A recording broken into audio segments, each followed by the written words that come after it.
Hello，今日係2025年嘅6月24日啊，星期二。咁就有報章咧出咗一個新聞嘅，咁我就係同大家分享下啦。雪梨母子丈夫唐佳墮樓亡，行內公認恩愛，而因妻子患癌感到唔開心。事件呢就發生喺佐敦一個被形容為恐怖嘅墮樓案嘅。咁一名嘅男子呢就喺高處墮下，撞到路邊嘅指示牌之後呢就倒卧咧喺柯士甸道以及松山道交界，咁呢就身首異處而死亡㗎。據說咧死者呢就係香港嘅資深女演員啊雪梨嘅丈夫㗎，藝名呢就係唐佳嘅88歲嘅著名武術指導啊唐佳。咁講到咧呢一個嘅事情啊，真係好多人都覺得好唏噓啦。咁點解會係咁樣嘅咧？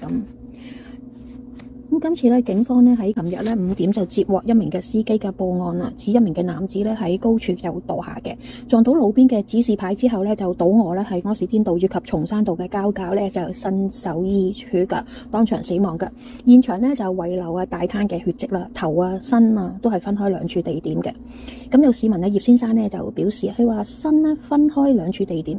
葉先生話，當時咧佢就揸住一架7人車由柯士甸道左轉入覺士道，突然間咧就聽到一個嘅巨響啊，嘭一聲咁啦嚇。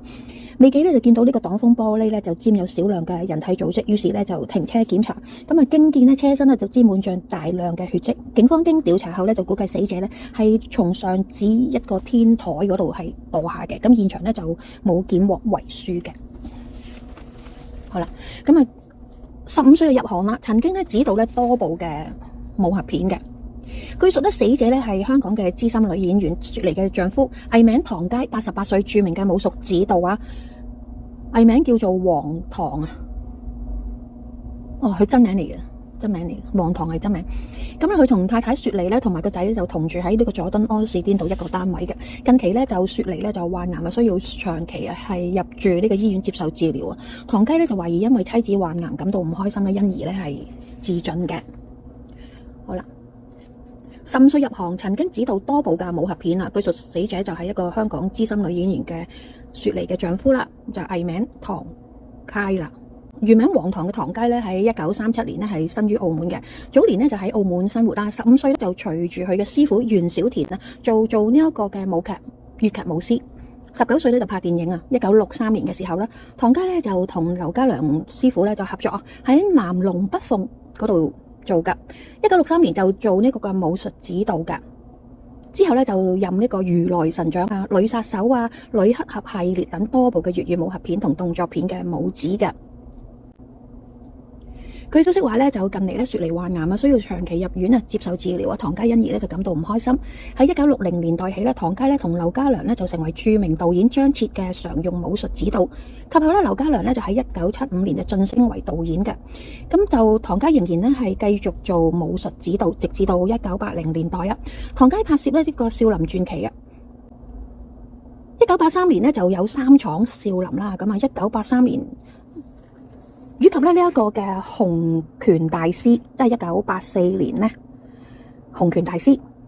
咁啊3闖少林當中咧就有一個咧叫大刀陣嘅喎嚇，咁啊12金剛陣呢啲真係真功夫嚟嘅。咁啊呢就叫做板凳陣，哇精彩絕倫咁話，真係有時間真應該唔知有冇辦法可以睇翻呢啲真功夫嘅戲啊！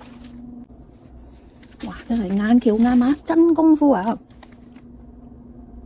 咁以及咧就拍到好多戲嘅。咁啊至於3闖少林、大刀陣、12金剛陣、板凳戲精彩絕倫。離開邵氏之後咧，唐佳就進入咗電視圈工作，冇幾耐就退休啦。直至咧係徐克咧誠邀咧佢出山嘅。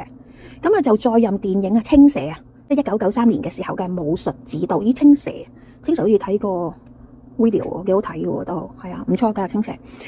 青蛇好似都係張曼玉係咪啊？好啦，唐佳咧同雪梨有2個仔。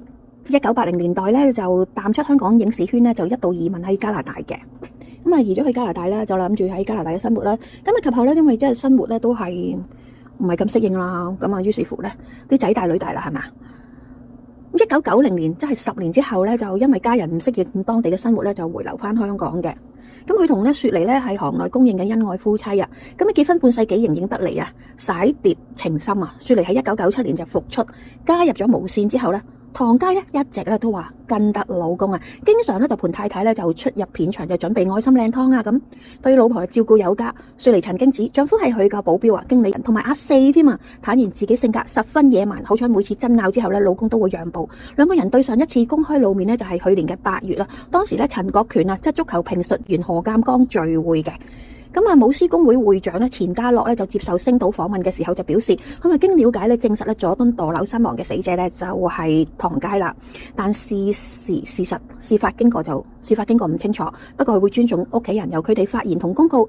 咁啊，該會就會盡力協助。唐佳生前嘅好友張雷就表示感到心痛同相當難過，只能夠念經悼念阿彌陀佛啊。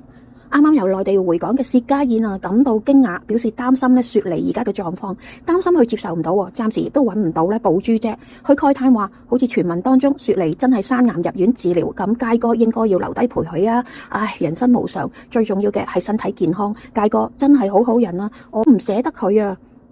演員胡楓亦都語帶無奈咁話：唉，我哋啊係有合作嘅，唉，因為係多年老友，所以我真係好傷心，冇說話好講，都唔知講咩好啦。